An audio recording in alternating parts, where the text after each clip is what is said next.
Professor Sitaram Rao, Vice Chancellor of Ambedkar Open University, Professor Rajan Velukar, the chief guest of this event, then Professor Venkaya, Professor V.S. Prasad, Professor Rashekar Reddy, Professor Venkaya, Mrs. Reddy, whom we all address as Amma, and the colleagues of the Open University and friends.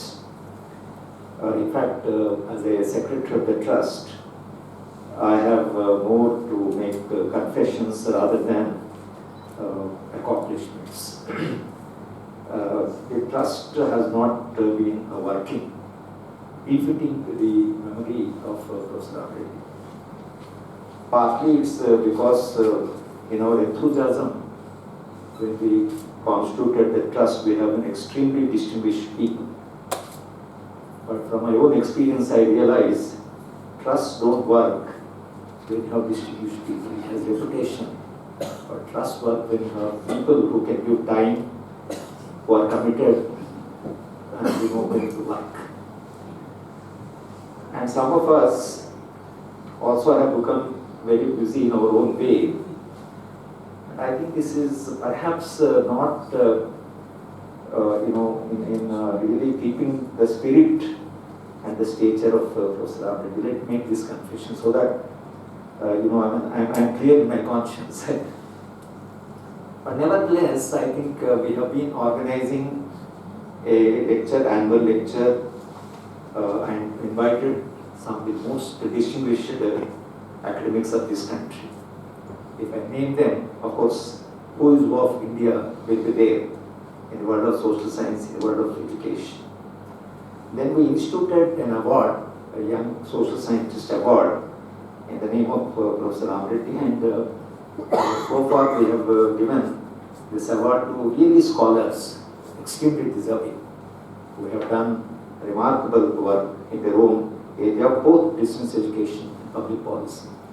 This award is given to scholars, those who have contributed in the areas which were very close to the heart of Professor Ambedkar. His entire academic work was first in Panchayat Raj, democratic decentralization, then public policy, and then of course distance education. These are the three major concerns of Professor Ambedkar. And these are the areas where he has done research. I had the great privilege of working with him and their co-authors. We have done 5 major research projects in the Center for Economic and Social Studies in the area of public policy. And he was in a way my own guide, and Professor Prasad, myself, we have been working on Panchayat Raj, grassroots democracy, partly because of Professor Ambedkar, since he was the one who was concerned. Professor Ambedkar's own research work was on Panchayat Raj, and he was known scholar in that area. Perhaps he was one of the pioneers of the research in Panchayat Raj, and that's how we are also looking forward to young scholars who contributed substantially to the area of democratic decentralization and Panchayat Raj. So that is one of the major, works or major events of Professor Ambedkar Memorial Trust. I thank really Professor Sitaram Rao on behalf of the trust that he thought of this memorial lecture. And once the lectures that are instituted in an institution like Open University, whether individuals are there or not, the event continues. And that's one great advantage of institution being associated with such activities. Trust is completely a organization which is doesn't have a formal institutional structure, nor we have a place to work in that sense.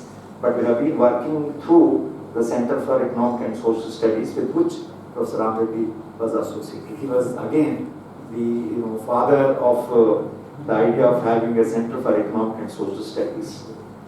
I used to witness Professor Ambedkar toying with ideas, and I am a witness, or some of us are witnesses, of birth of new ideas, how human mind produces a new idea. And when he was the Vice Chancellor of Usman University, he was toying with this idea of open university. And I, being what I am, I used to be very skeptical.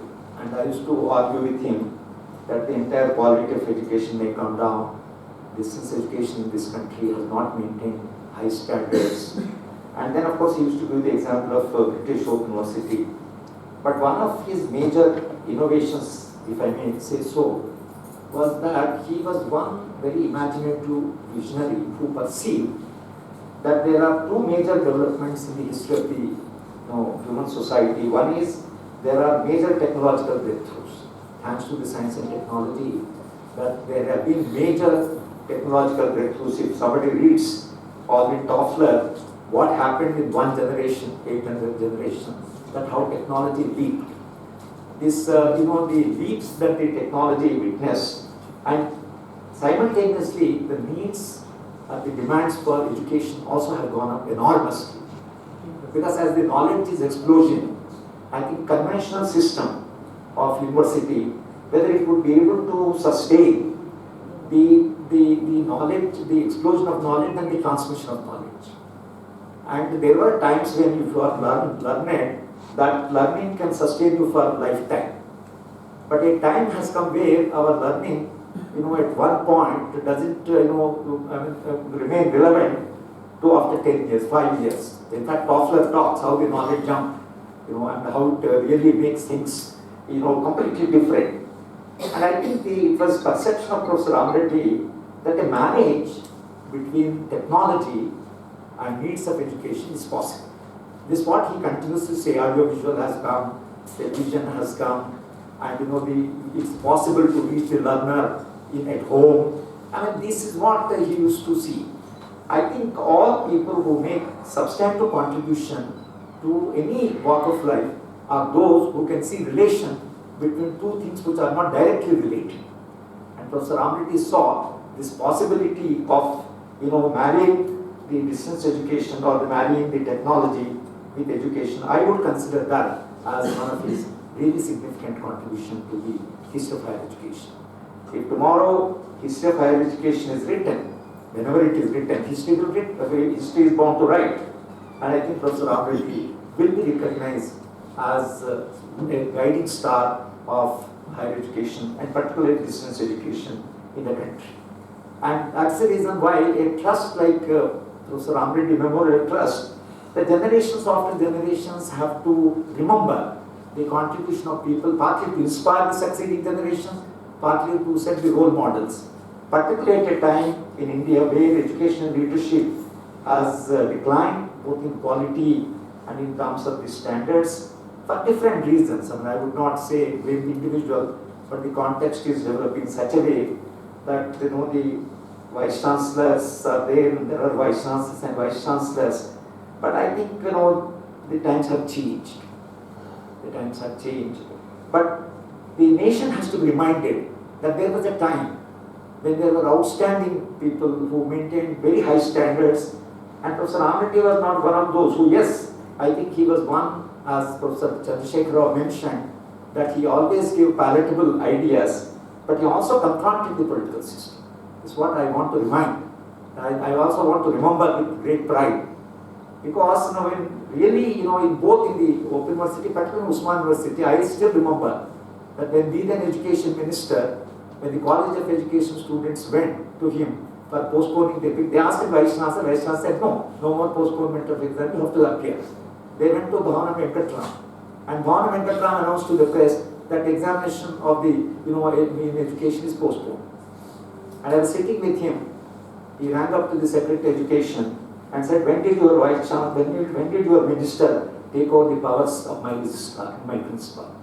Is it the job of an education minister to run the examination, to conduct the exam? Who is he? And he said, exam will be conducted. Professor Ambedkar had this firmness also. Apart from his very soft, he was very accommodative. He was very liberal. And he always tried to see, not to hurt people. But if a principle is affected, I think he stood firm. That was his strength. Same thing happened in Indira Gandhi National University. Professor Valekar, I must bring it to your attention that the first convocation of the Indira Gandhi National Open University, the then Minister of Education, Rajiv Gandhi, was invited for convocation, and the minister insisted that he should sit on the dais. And he was the MHR minister. Professor Ramreddy went on telling him that there is a Delhi University, there is a JNU, there are very prestigious universities. Minister, except the chief guest and the vice chancellor, nobody else sits on the dais because convocation is a highly sacred activity. Convocation has a sanctity of its own. And therefore, the minister had no place there. This was his argument. He wrote a letter. He has shown me that letter before. In the letter he said that Jawaharlal Nehru, when Aldous Huxley addressed the convocation of Delhi University, Nehru went and sat in the audience as a Prime Minister. Indira Gandhi also once went and she sat in the audience. He said Prime Minister sat in the audience where they had no function. And I want to remind you these great traditions. But the minister still was not satisfied. Minister said, no, I have to sit on the dais. And he said, no, we'll give you a respectable place, but definitely not. And because my university will suffer in terms of its reputation, because I am not keeping up the standards of Delhi University and other universities. But this was his stand. For a vice chancellor, how does it matter? Put one more chair. Just you have to put one more chair. It's not the question of chair, but he was worried about the reputation and the image of the university. Whereas the then minister wanted perhaps sit along with the Prime Minister, and maybe their own vulnerabilities, their own lack of understanding also of the entity of education system. But for that, he had to leave Indira Gandhi National University before he completed his term. This also is important. He left the term, he has not completed his term, because the minister started creating, and it's a new institution, and who need a lot of support. But I am reminding the House, with a sense of pride that as a student, that here was a person who was also had a conviction, deep convictions. That was always pleasing the political system. You have to maintain your own university autonomy, your own university reputation, and certain standards. Partly he was worried that what will happen to Indira Gandhi National University if these are the type of compromises you make. How do you build the image of the distance education? Because people may think what distance education, and they don't have any standards, anybody can sit on the dais. That he didn't want. His worry was that IGNOU should not suffer in terms of image compared to the conventional universities which have a high reputation, so that IGNOU will command the same respect as the conventional university. I think this spirit and these traditions that Professor Ramreddy has said are extremely important. Therefore, I am very happy to be secretary of the trust, but I am also to publicly acknowledge that but for Professor V.S. Prasad, because Prasad and myself, we have been classmates and we have completed half a century of friendship. It's a very intimate friendship. But there are two different models. He's a very methodical model. He's fit for the education administration so well, and I'm totally unfit for education administration. And he's the one who can, run things in a very methodical way. So he quotes me and he sometimes compels me but to do things, and I think he had been playing a very important role in the trust. I must also say that Professor C.H. Hanumantrao, former member of the Planning Commission and highly respected, internationally reputed cultural economist. In fact, Hanumantrao is writing now his memoirs. He is sending me some of the things.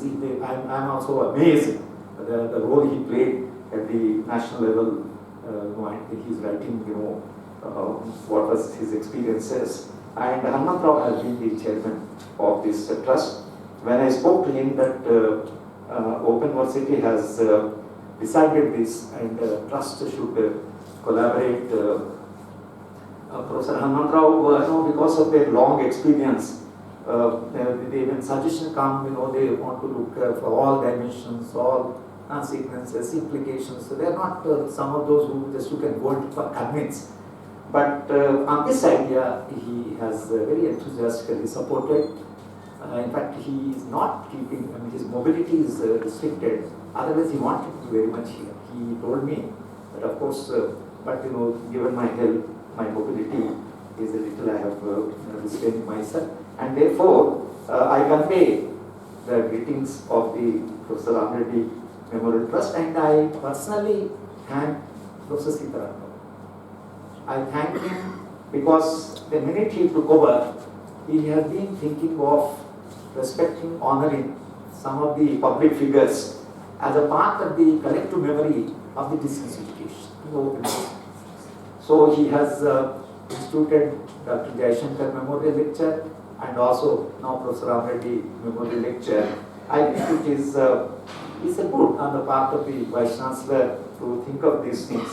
And personally, I feel greatly gratified that this decision has been taken. Professor Sitaram Rao, of course, Professor Reddy was my teacher. Professor Sitaram Rao was my student. And he is honoring my teacher, right? In the sense that by instituting this memorial lecture, I hope this lecture will be continued. This precedent is important, and for the Open University, in fact, remembering Professor Reddy is a moral obligation. It's an obligation. He's the founding father of the system. Of course, Indira Gandhi National Open University has instituted. They are running it very well. They run it every year very successfully. They have invited a cross section of people. I think same precedent, Andhra Pradesh Ambedkar Open University is continued. Therefore, I personally, on behalf of the chairman and on behalf of the trust, I thank Ambedkar Open University for taking this initiative, and personally Professor Sitaram Rao for this very goodwill gesture and to the great memory of Professor Reddy. Thank you very much.